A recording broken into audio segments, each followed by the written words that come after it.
El Dan in northern Israel at the foot of Mount Hermon, and it's very tragic in light of what we learned about Jeroboam in our homework last week.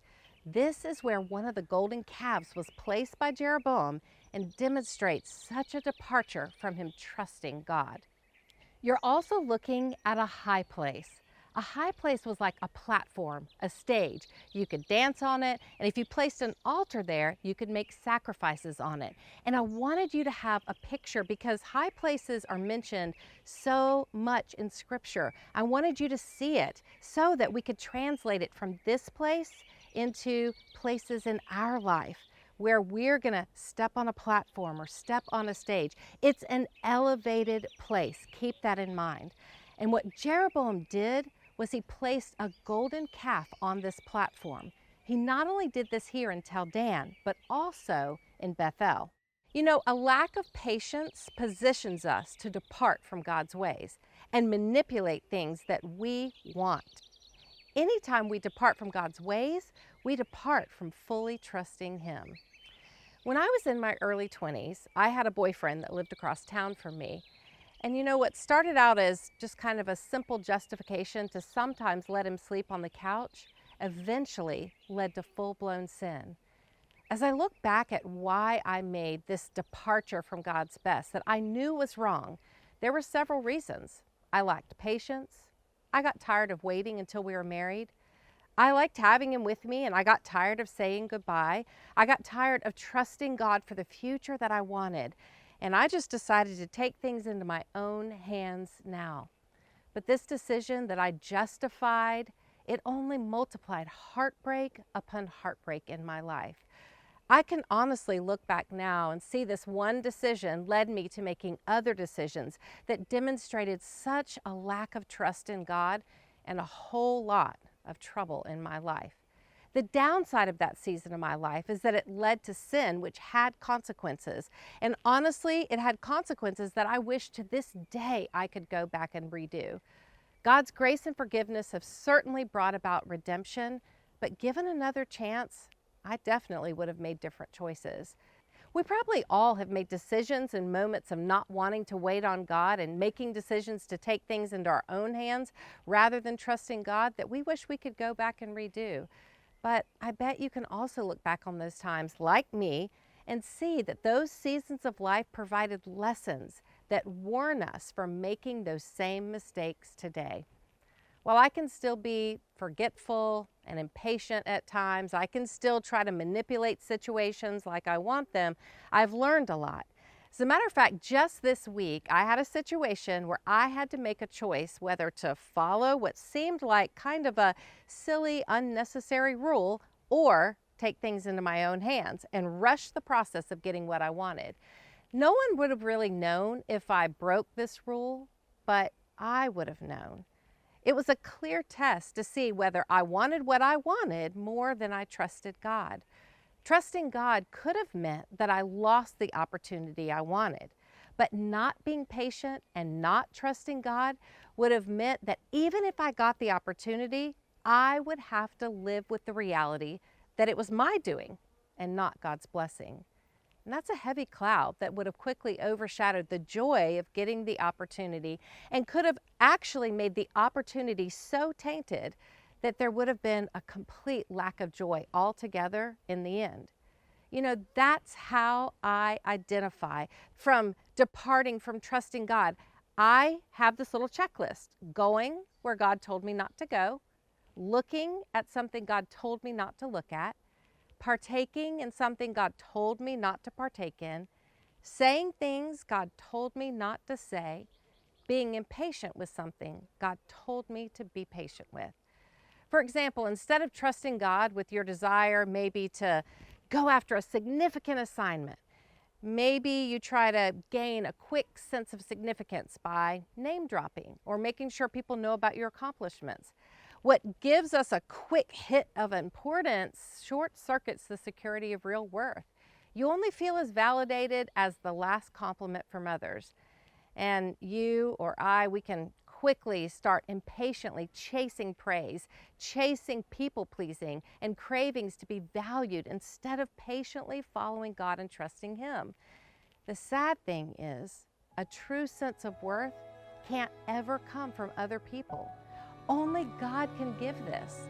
But when we get caught in this cycle of distrust, this cycle of manipulation, isn't it tragic that God is the last one we tend to seek?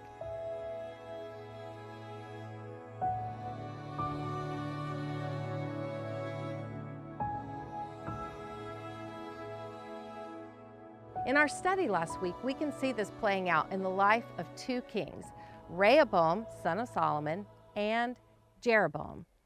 Rehoboam should have been the king of all of Israel, but then when the kingdom splits, Jeroboam becomes king of the northern tribes. And if you haven't done your homework this week, it might be a little confusing, so definitely go back and unpack that. First, let's look at an example of a lack of patience, a lack of humility, and a lack of true trust in God in the actions of Rehoboam. Like I said, the kingdom would ultimately be divided and torn away from Rehoboam. But let's take a closer look at some of the details in Scripture. In 1 Kings 12, 6 through 11, this passage helps give us indicators of possible motives of distrust. 1 Kings 12, starting in verse 6, Then King Rehoboam took counsel with the old men who had stood before Solomon his father while he was yet alive, saying, How do you advise me to answer this people? And they said to him, If you will be a servant to this people today and serve them and speak good words to them when you answer them, then they will be your servants forever. But he abandoned the counsel that the old men gave him and took counsel with the young men who had grown up with him and stood before him. You see, being a servant does not seem what Rehoboam wants to do. He takes the advice of the young men that grew up with him and probably wouldn't stand up to him and incite him to treat his people with increasing cruelty.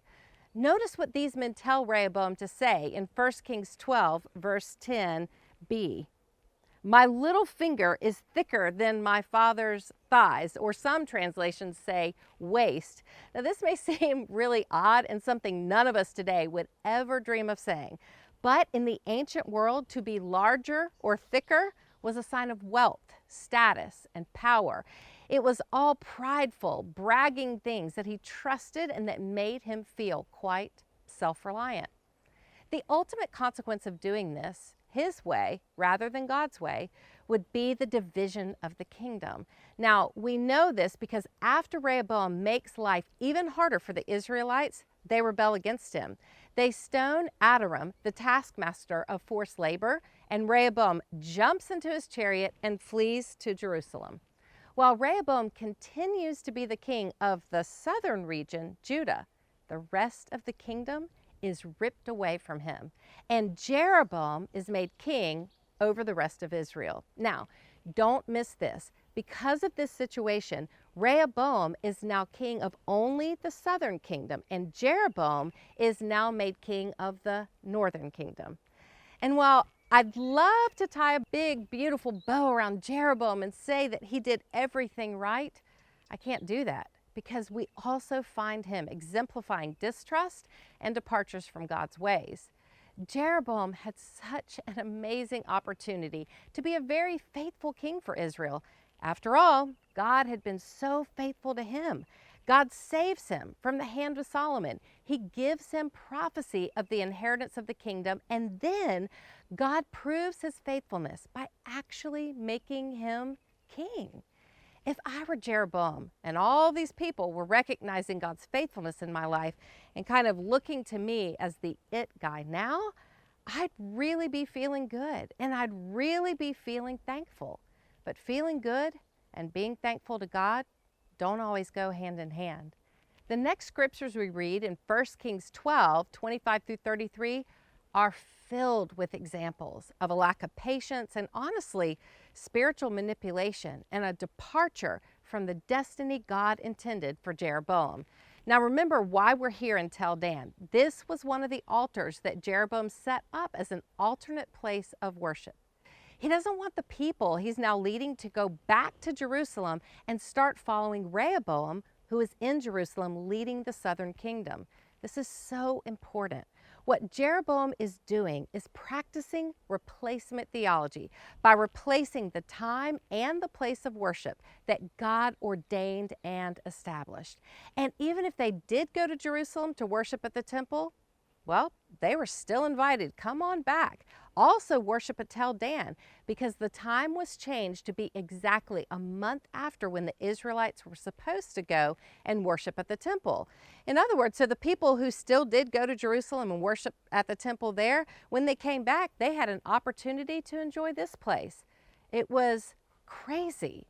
God did not give Jeroboam permission to do this. He made it all up out of his own fear, deceit, self-promotion, and ultimately self-protection. And don't we do the same thing? We aren't satisfied with God's timing, so we create our own timing. We don't trust the places that God is going to take us, so we navigate our own path and create our own places. Okay, now let's read the text in 1 Kings 12, 26 and 27. And Jeroboam said in his heart, now the kingdom will turn back to the house of David. If this people go up to offer sacrifices in the temple of the Lord at Jerusalem, then the heart of this people will turn again to their Lord, to Rehoboam, king of Judah, and they will kill me and return to Rehoboam, king of Judah. That little phrase, said in his heart, it may seem insignificant, but for the Israelites, the heart, in Hebrew you say it lev, was the source of the will. This wasn't just an emotional response. It was a willful, deceitful decision. What he's doing to the people is manipulating them. He's leading them to believe he's following God, but he's not. He's leading people astray because his own heart has been led astray. He cannot possibly properly lead people when he can't even lead his own heart first. What he should have said in his heart is, I'm going to let God lead my heart. I'm going to stay true to trusting and following God. But that's not what happened. He spoke to his own heart instead of asking God to speak to his heart. Then, as he leads the people, he gives this appearance of serving the Lord. But in reality, he's really just serving himself and his agenda. This is spiritual manipulation. And the spiritual manipulation doesn't stop with the building of the temple and placing the golden calf. He names his sons after the sons of Aaron, giving the appearance of the priestly lineage. All these actions go against God. Honestly, I know this is a lot of history and a lot of Bible insight, but it really challenges me to lean in and to pay attention for myself. This is one of the pivotal lessons where we get to see where trusting God rises and falls, and it's with our will. Ultimately, we make the decision to trust God or to not trust God with our will. Do I want what I want, or am I going to choose to obey God? Often when we read stories in Scripture, we can recall earlier examples of humanity's repetitive patterns. And honestly, I think it's important to pay attention to these, because if it was a repetitive pattern in that day, it's probably a repetitive pattern in this day. For instance, Jeroboam's placement of the golden calves brings to remembrance the idolatry of the Israelites in Exodus 32. I imagine the Israelites honestly started to just get impatient with Moses. Moses had been up on that mountain for so long. It was time to take things into their own hands. And here's the deal. We fear the unknown. We do not know how to deal with the unknown. And when this happens, we lose trust and we take circumstances into our own hands. It's what we do today. It's what the Israelites did with the golden calf while they waited for Moses. And it's what Jeroboam did in placing the golden calves and setting up alternative places of worship. They were doing exactly what we talked about earlier that indicates a departure. Remember that little checklist that I talked about? They were going where God told them not to go. They were looking at something God told them not to look at. They were partaking in something God told them not to partake in, saying things God told them not to say, being impatient with something God told them to be patient with. And the consequences for Jeroboam were severe. Though he started out with such promise, in the end, he's listed as one of the most evil kings of Israel. While King David was the model often pointed to with good kings, Jeroboam becomes the one pointed to in reference to the evil kings. And the way the king goes, the people go. The people willfully give up their relationship with the living God for false gods. And the consequence, it was catastrophic. The people become just as empty as the false gods they keep turning to. Much later, the prophet Isaiah unpacks the reality of the worthless nature of idols that man creates with their own hands to reflect themselves. Isaiah 44:14 through 17 says, "He cuts down cedars, or he chooses a cypress tree or an oak, and lets it grow strong among the trees of the forest. He plants a cedar, and the rain nourishes it. Then it becomes fuel for a man. He takes a part of it and warms himself. He kindles a fire and bakes bread. Also, he makes a god and worships it. He makes it an idol and falls down before it. Half of it he burns in the fire. Over the half he eats meat. He roasts it and is satisfied. Also he warms himself and says, 'Aha, I am warm. I have seen the fire.' And the rest of it he makes into a god, his idol, and falls down to it and worships it. He prays to it and says, 'Deliver me, for you are my God.'" Then let's also look at Isaiah 41:29. "Behold, they are all a delusion. Their works are nothing. Their metal images are empty wind."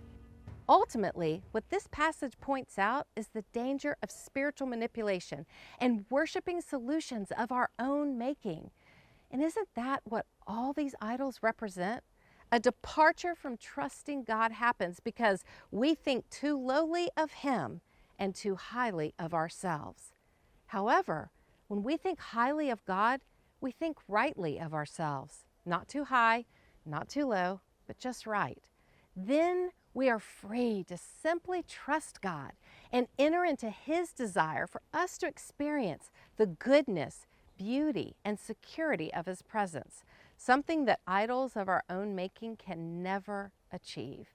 Let's close today looking at Jesus, the King of Kings, how He modeled for us to remain close to God even when we're afraid. When Jesus taught us to pray, one of the first lines of the Lord's Prayer is addressing the will and keeping our focus on God's will to be done. Not my will, not how I think situations should turn out, not my suggestions or even solutions of my own making, but instead daily pursuing God's will and verbalizing my trust in Him. Matthew 6:9 through 10. Our Father in heaven, hallowed be your name. Your kingdom come, your will be done on earth as it is in heaven.